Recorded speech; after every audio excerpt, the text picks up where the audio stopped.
Welcome back to Rising. Niall, what's in your notes today? Well, I'm glad you asked, Robbie, because after you taking on the president over tariffs from your chair, it's time for me to take on the Democrats over healthcare from mine.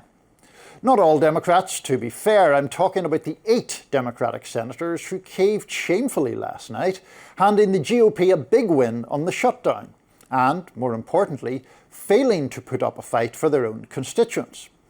So let's flash back to a moment of optimism for Liberals and the left just 6 days ago. Last Tuesday, Democrats won big victories across the country. Zoran Mamdani won election as Mayor of New York City, Abigail Spanberger coasted to victory in Virginia, Mikey Sherrill defied predictions of a close race for governor in New Jersey, winning by double digits. Democrats even won some lower-profile elections in Georgia. The message of all that was clear. Democrats were putting up a fight against an unpopular and extreme president, and voters liked it. Last Tuesday's results also lifted Liberal morale, but the respite lasted only 5 days. And you can thank those 8 Democratic senators I mentioned for that. The awful octet caved without winning any meaningful concession on the central issue of the shutdown.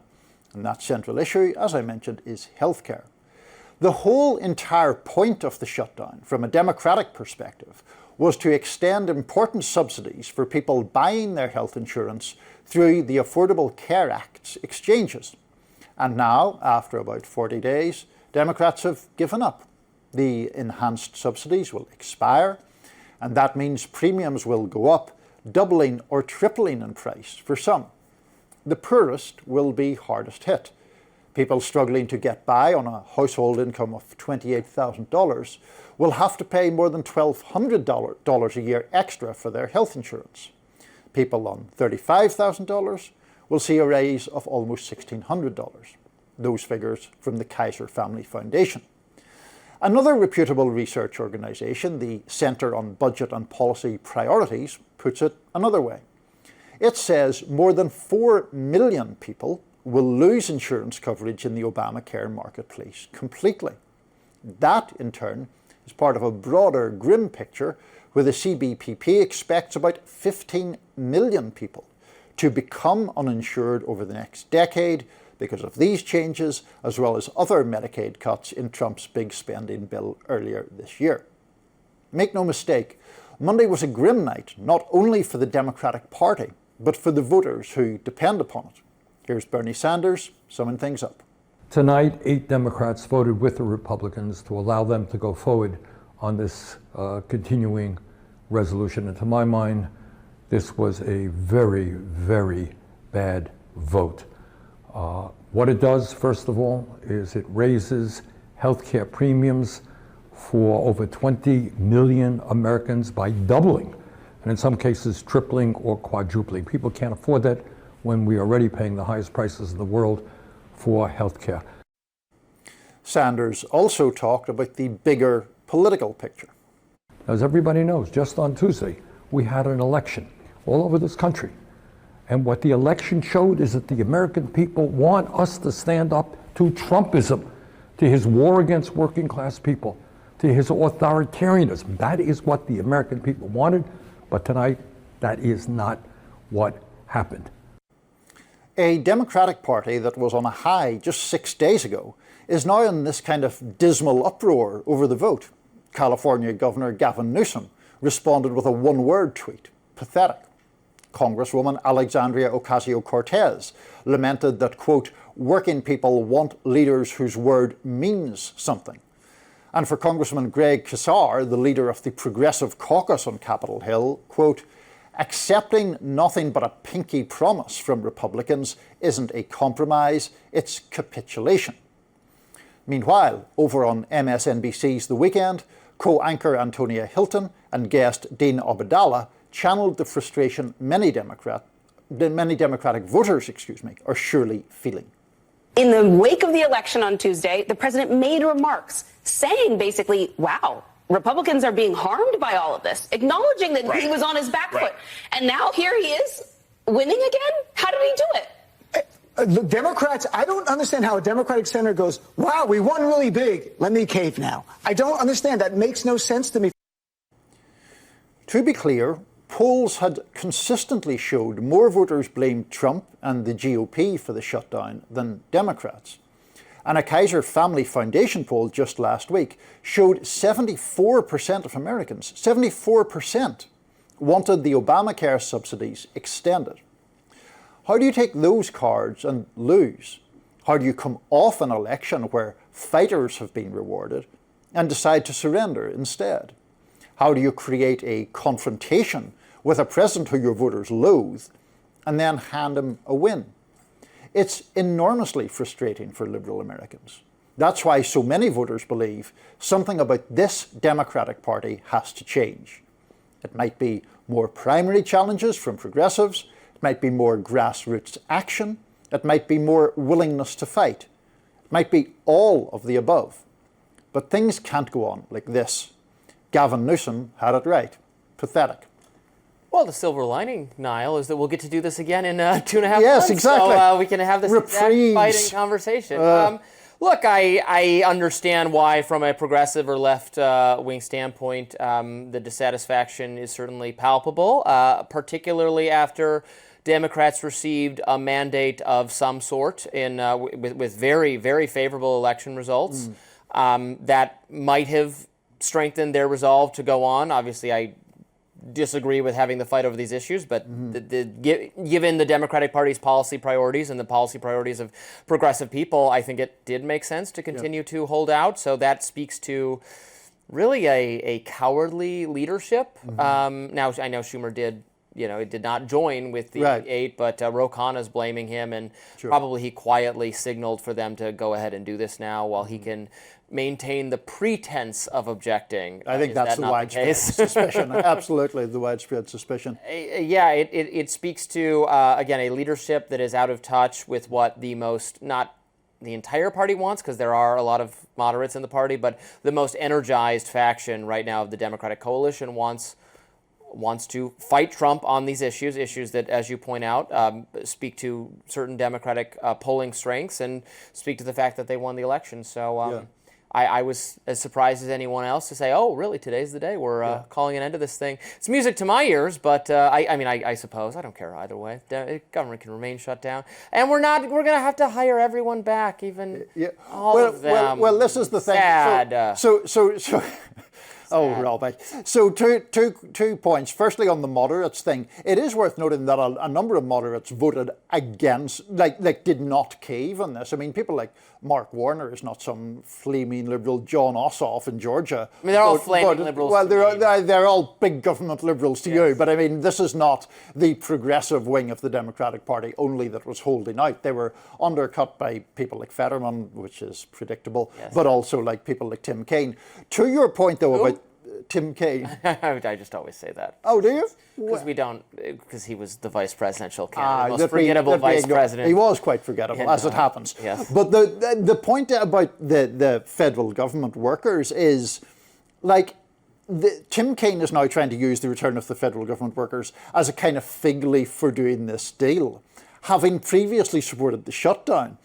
The reason the federal workers aren't getting paid is because you supported the shutdown in the first place. And from the Democratic perspective, it was supported because this issue of the healthcare and the subsidies was considered so important.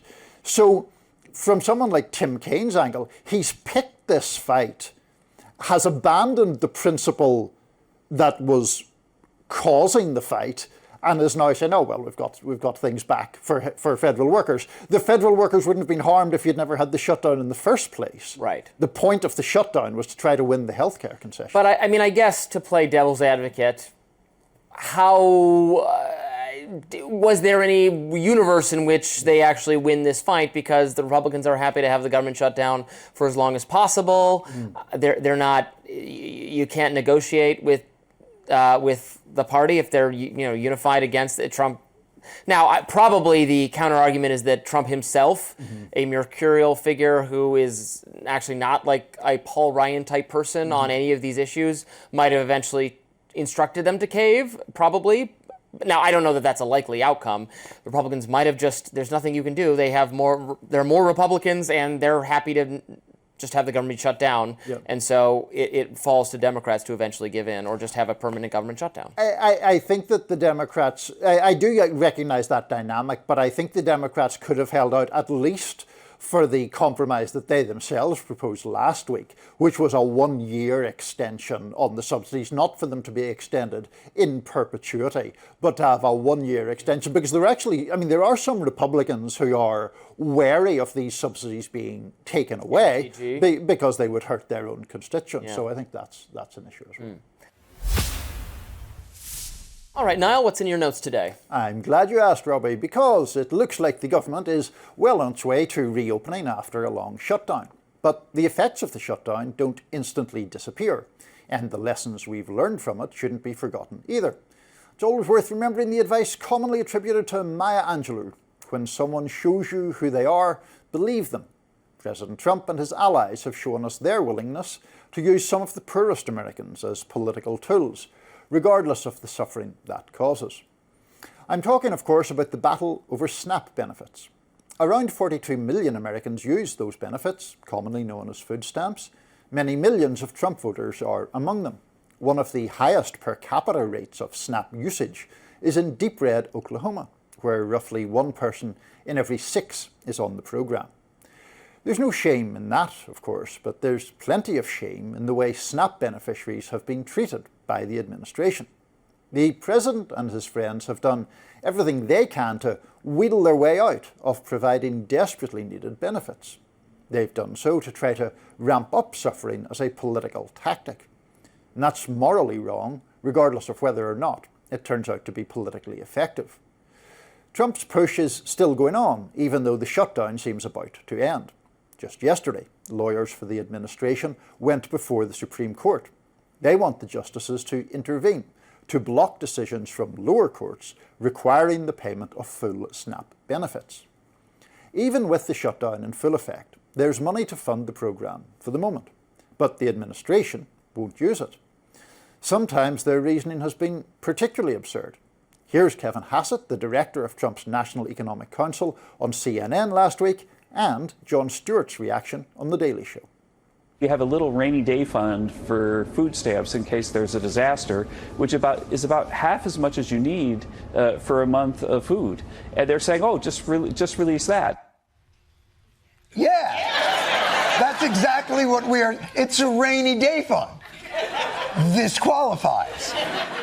But also, as you've seen with the hurricane in Jamaica, that, you know, if our rainy day fund is gone, then what happens if we have a rainy day? It doesn't have to literally be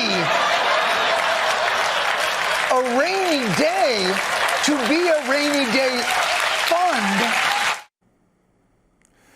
Funny, though, of course, the underlying story is so serious. The Supreme Court could rule as early as today, but the lower courts have blasted Trump for his conduct so far.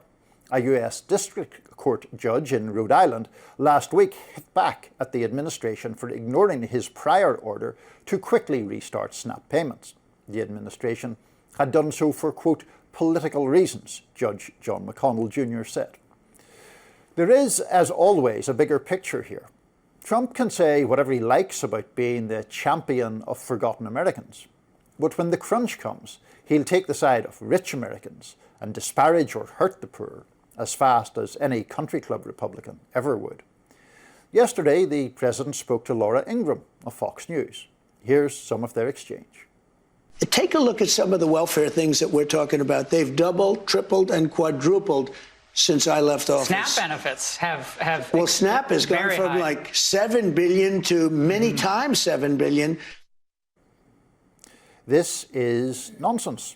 The last time SNAP benefits cost the government $7 billion or less was decades before Donald Trump entered politics. If you're curious, it was actually in 1979. And SNAP's number of beneficiaries has not doubled, nor tripled, nor quadrupled since Trump's time in office. In his last full year in office, it was just short of 40 million. And no, that was not some pandemic-related spike. In 2018, the middle of Trump's first term, unaffected by the pandemic, the number of people receiving SNAP benefits was 40.7 million.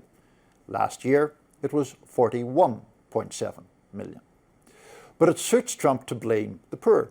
Here's some more of his exchange with Ingram. Can we reform SNAP and these benefits so they're used for the people who really need them? It's meant for people. And you know what it does is it really puts the country at jeopardy. People that need it have to get it. I'm all for it. But people that are able-bodied can do a job. They leave their job because they figure they can pick this up. It's easier. That's not the purpose of. Nonsense once again. SNAP does not put the country in jeopardy. Its total cost to the government is around $100 billion a year. The massive tax and spending bill Trump passed earlier this year will add more than 3 times that amount to the nation's deficit. And the bigger, more toxic lie in that clip there is that SNAP is for the lazy or the job shy. Many, many millions of SNAP beneficiaries are working. Trump's own government data notes that more than half the SNAP households with children have an adult who's working. Now, are there hard questions to be asked about SNAP? Of course there are. Why do more than 40 million people in the richest nation in the history of the world not have enough money to feed themselves? Why do we let corporations get away with not paying a living wage? Why does Mr. Trump's version of fiscal conservatism require punishing the poor but not stop giving him giving tax breaks to the rich? Those are questions Laura Ingraham didn't ask yesterday, but we certainly should. You're a big fan of SNAP benefits, Robbie, I imagine. I am not. Look, while I don't think that welfare is should be a core function of the federal government, certainly there are many Americans who do not want to suddenly yank funds away from the truly needy poor, and I don't either. There's a lot the government spends money on that I don't agree with. This is not where I would first concentrate my scalpel of government spending. $100 billion is not nothing, and we can't.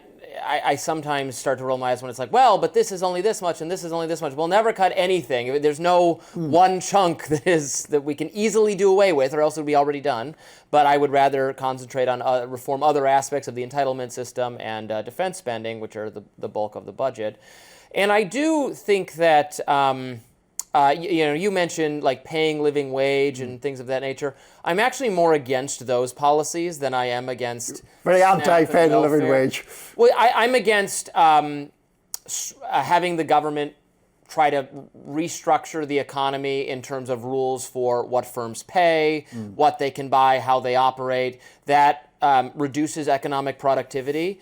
I would rather unleash the market to create as much prosperity as possible for firms, for individuals, and then what we do in the form of welfare is redistribute some of those profits to needy people. I think that is a better system than one where the government tries to say this job should pay this much money and this job should pay this much money, which has an effect of basically harming the labor market overall. I would rather unleash it, let it make money, and then if the result is too unequal, we redistribute some of it. I know that is a belief you hold. I feel that this is one of our biggest philosophical differences every time it comes up, because to me that theory that you've just outlined, or that plan that you've just outlined. It's a plan, by the way, that Americans hate. Yeah. No one agrees with me. They're like, no, don't give me any welfare. I just want just want it to be a fair job. Like, no, that holds us back. We'll give you welfare. Stop messing with things. But the welfare, in a sense, is actually like corporate welfare in a legitimate sense, because the problem is created by the corporations not paying their workers sufficient for those workers to properly afford food. So the government is really taking taxpayer money and subventing employers who aren't paying a high enough wage. Well, then, the effective minimum wage is zero. They'll never pay you more than your labor is worth. Labor is not worth this is getting to like Marxist versus Austrian thinking of labor, but its value is only what someone else is willing to pay for it, the value of anyone's labor. And if the government says, here is what we require you to pay, and the firm says that person's labor is not worth that, they will not employ that person, and they'll just have someone else do that work instead. I think this is most obviously demonstrated for entry level and in fact student internship type people. In fact, in our own field in journalism, this is why I oppose a lot of these exact efforts to say, no, they have to pay you this much to begin with. My labor when I was starting off was, I was paid like, what, $25,000 a year at my first job in journalism, which is not enough to survive on in DC at all, but I wasn't worth more. If it was, you have to pay this person 40, I just wouldn't have gotten the job ever. But even in that instance, not to go all batya on you, but like this is one of the reasons why journalism is increasingly dominated by people from fairly affluent backgrounds, because if you are someone from a background where you have to earn as soon as you can a wage upon which you can live and there's no cushion to fall back on, then it gets more and more difficult if you're on very low wages. And I just don't, I mean, more broadly outside of the journalism example, I just don't buy this idea that, oh, well, the market will take care of it all.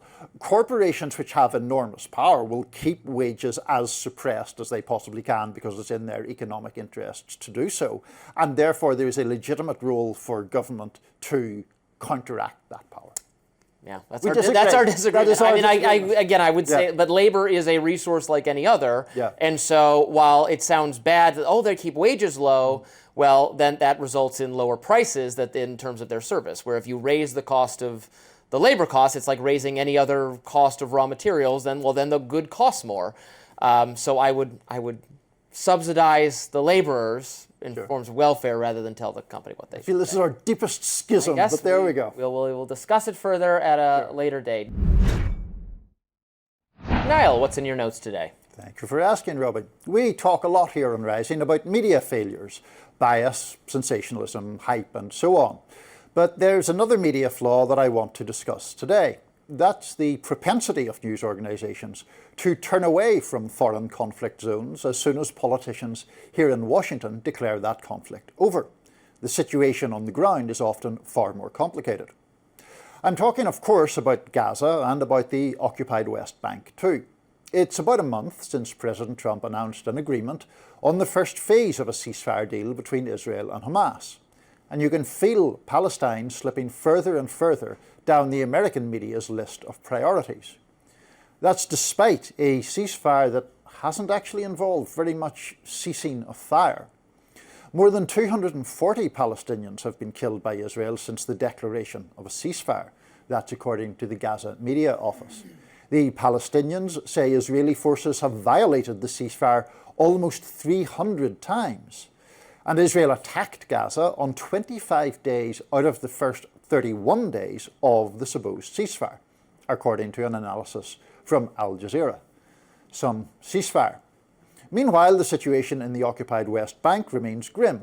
Attacks by Israel's so-called settlers against Palestinians proceed, often with impunity. Not everyone in the media is just moving along from the horrors inflicted on the Palestinians, however. On Monday, British broadcaster ITV showed an important new documentary. It's called Breaking Ranks Inside Israel's War, and in it, IDF soldiers speak out about what they have done or witnessed.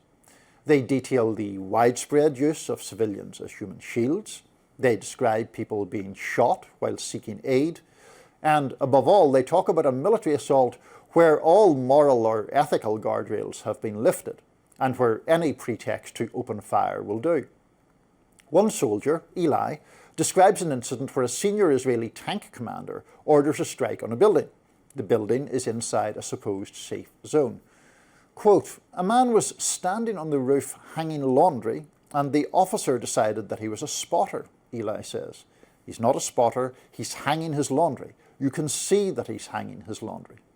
Eli goes on to say how the man had no weapons, nor even a set of binoculars.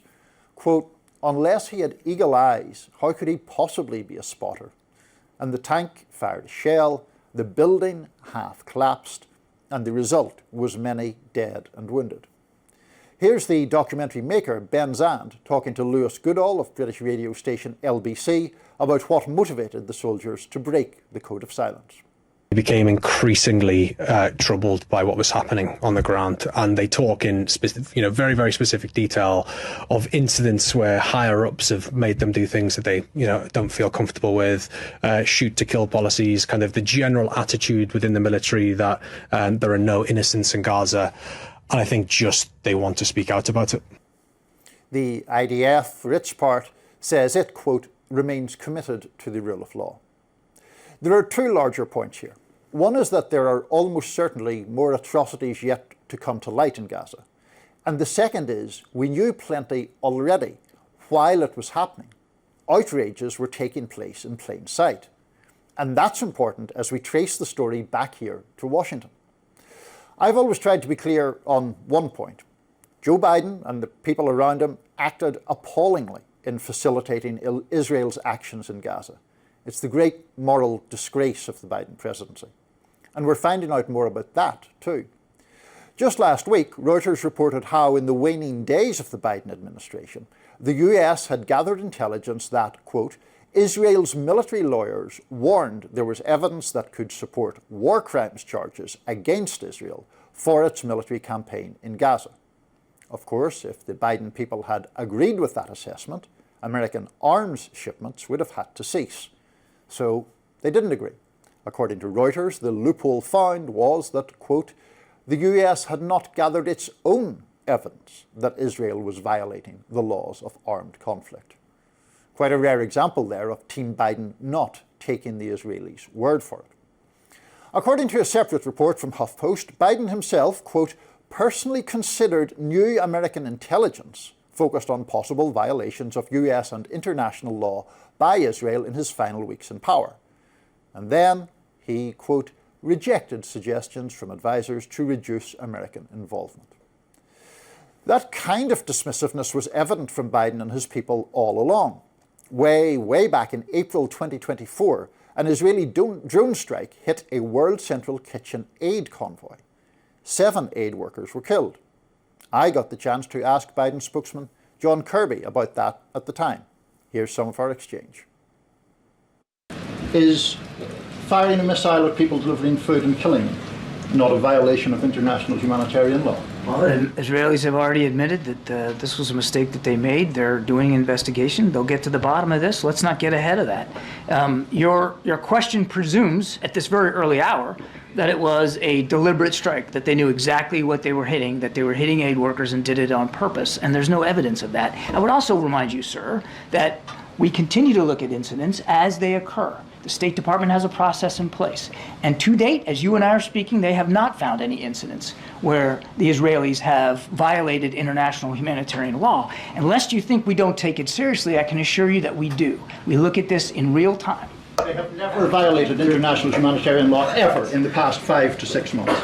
I'm telling you, the State Department has looked at incidents in the past and has yet to determine that any of those incidents violate international humanitarian law. As the old saying goes, there are none so blind as those who will not see. But we, in the media or among the public, don't have to be among them. So, too bad you didn't get to question Karine Jean-Pierre on it. Well, maybe John Kirby's a little bit better at what he's doing there. Maybe some other time. I mean, he very much took the lead on that issue. She was bad at her job. That's such a side issue. I'm not trying to waylay your radar, but yeah, I mean, I find him more anyway. I mean, we'll let him say what he wants to say. On the substance of what you had to say, this is one where I don't particularly disagree.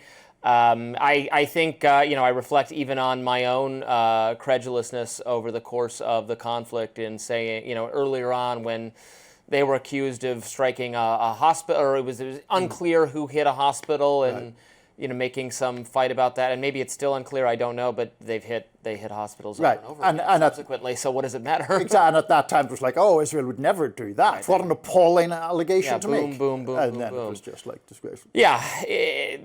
It is appalling, and frankly, a greater and greater number of people on the right are appalled by it as well. Right. And it is the establishment in both parties that were slow to catch on to the way the American people already view this.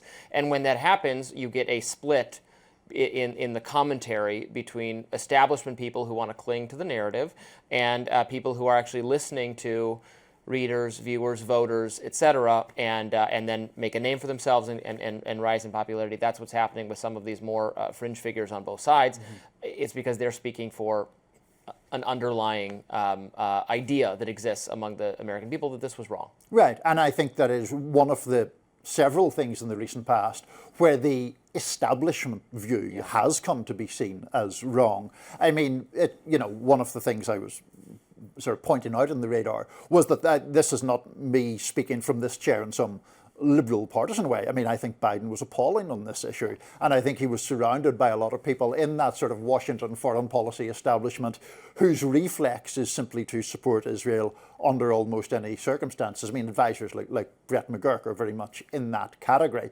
And so it fell to more dissenting or fringe or anti-establishment voices, whether in the media ecosystem or the political ecosystem, to really make the argument against it. And I think those people have been validated by subsequent events. And it looks worse and worse, I think, what the Biden people did, because they were representing an administration that purported to care about things like human rights and international law and actively supporting a campaign that was obviously violating those principles. I mean, I think that Biden just personally was not up to the task of having really tough conversations with Benjamin Netanyahu about what we were going to allow them to do.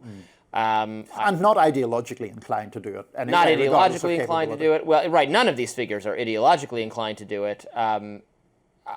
I also think he's very difficult to constrain, and I'm not sure it can be done, and which is why I would just turn off the aid money regardless at this point. I don't think, I think their behavior is going, the government's behavior is going to be what it's going to be, and we're not going to like it, and we might as well just shut off the aid. Which I think would in fact have the active effect of constraining them anyway. So yeah, would, that's what I know. People on the left, I'm skeptical of that, frankly, but if it does, good. happy to try the experiment out. Let's give it a try and see what happens. Yeah. Niall, what's in your notes today? Well, we're back on the Jeffrey Epstein matter, where Donald Trump had the worst day he's had for a long, long time yesterday. And the reason can be summed up in 7 words. Of course, he knew about the girls. Those words, as virtually everyone now knows, came in an email written by Jeffrey Epstein to author Michael Wolff in 2019. So let's be clear what we have here. A notorious sexual predator whose actions caused enormous trauma and misery, saying that the President of the United States, of course, knew about the girls.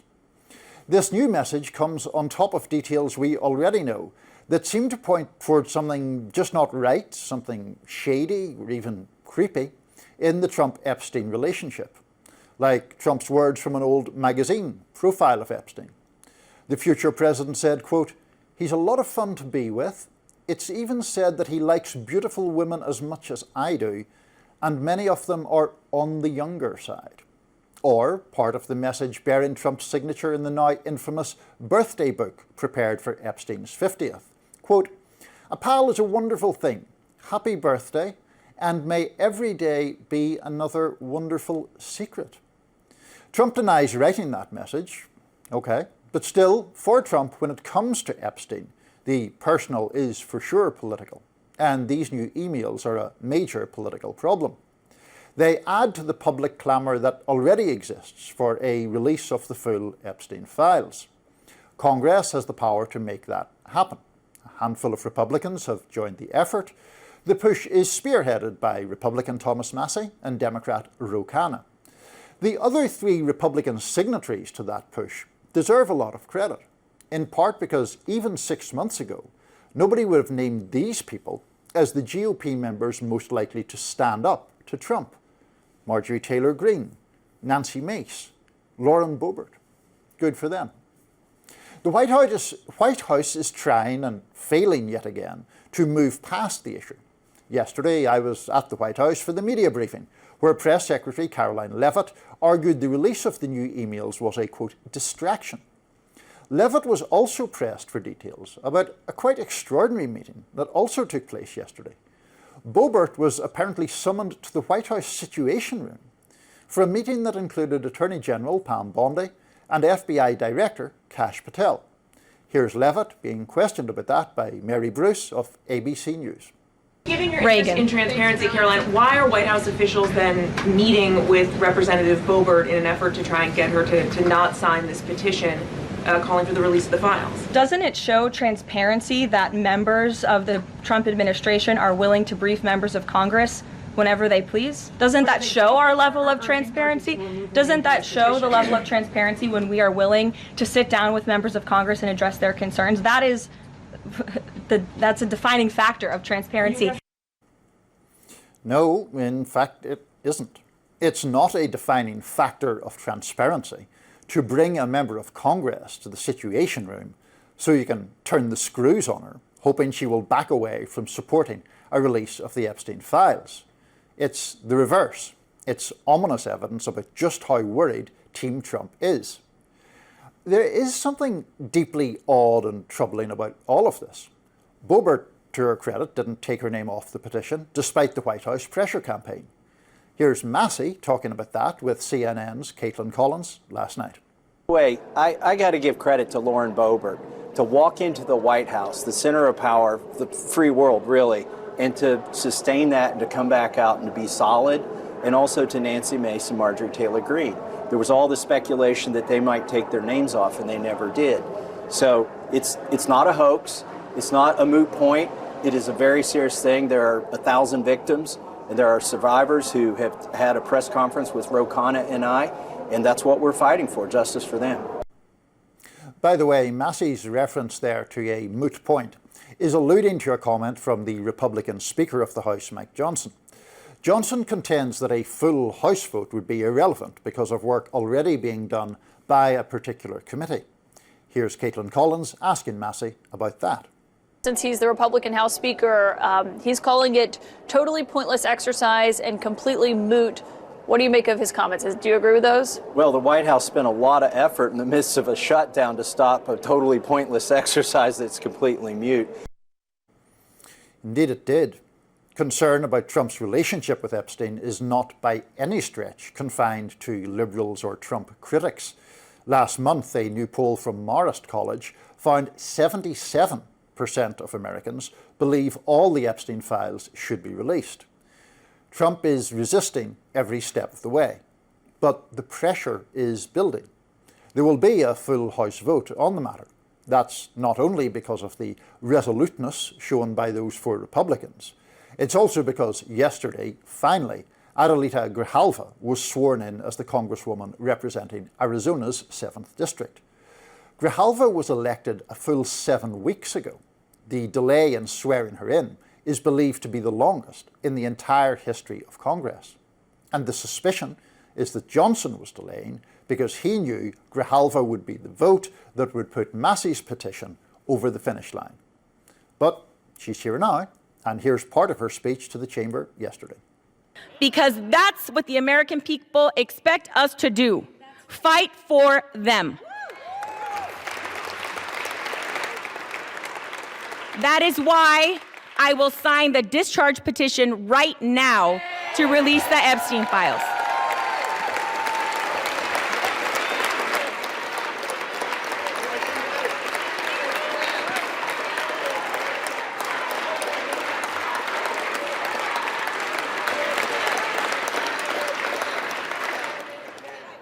Justice cannot wait another day.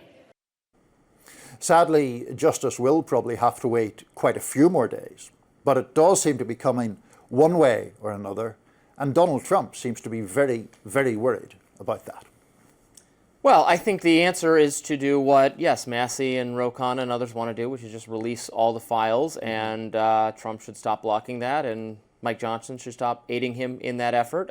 It's what the American people want. It's what, if not Trump personally, many other Republican leaders, including J.D. Vance, promised would happen, and it needs to take place. And these selective releases aren't doing anyone any favors, not doing Trump any favors, because we might learn something if we saw all the documents. That email, I frankly don't know how damaging it is, in my view, because I sort of believe or guessed already that Trump had some concern about Jeffrey Epstein's behavior. Also, that's an email from a time where Jeffrey Epstein has already been gone to prison for sex-related crimes with minors. So Trump knows and everyone knows. The question is, did he know before or at the time? Right, but Epstein's clearly suggesting that he did know something at the time.